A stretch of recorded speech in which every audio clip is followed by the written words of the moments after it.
గుంటూరు జిల్లా ప్రతిపాడులో ఓ పురుగుల మందుల వ్యాపారి నమ్ముకున్న వారిని నట్టేట ముంచాడు. రైతులను నమ్మించి వారి నుంచి కోట్లు వసూలు చేసి పరారయ్యాడు. పత్తిపాడు మండలంలో దాదాపు 10 గ్రామాలకు సంబంధించిన 150 మంది రైతుల వద్ద వడ్డీకి నగదు తీసుకున్నాడు పురుగు మందుల యజమాని.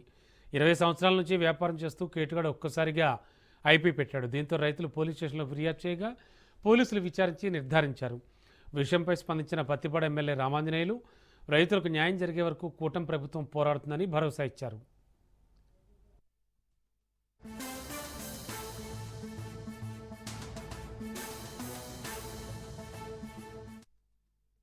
వర్గము ఇక్కడ అందరూ కూడా వ్యవసాయదారులు.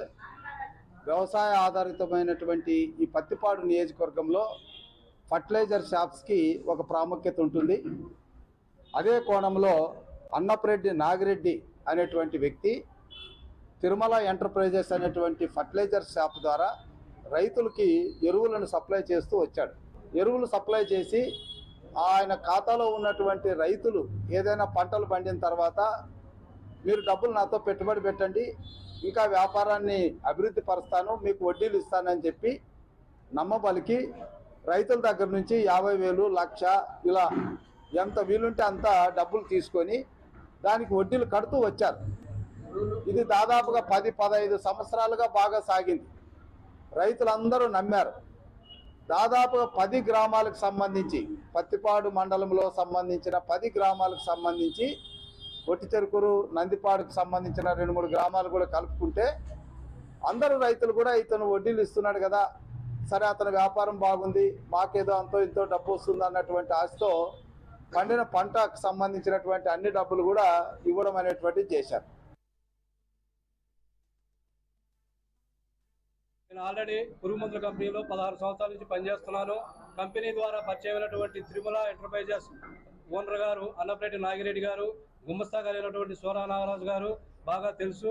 నేను 16 సంవత్సరాలు అదే షాప్లో కంపెనీ కింద వర్క్ చేశానండి. నాకు ఆరోగ్యం సహకరించక కంపెనీలో జాబ్ చేసుకుంటూ నా కుటుంబ ఆదాయం అనేది వచ్చే జీతంతో సరిపోకుండా 10 సంవత్సరాల నుంచి కంటిన్యూ చేసుకుంటానే ఉన్నానండి.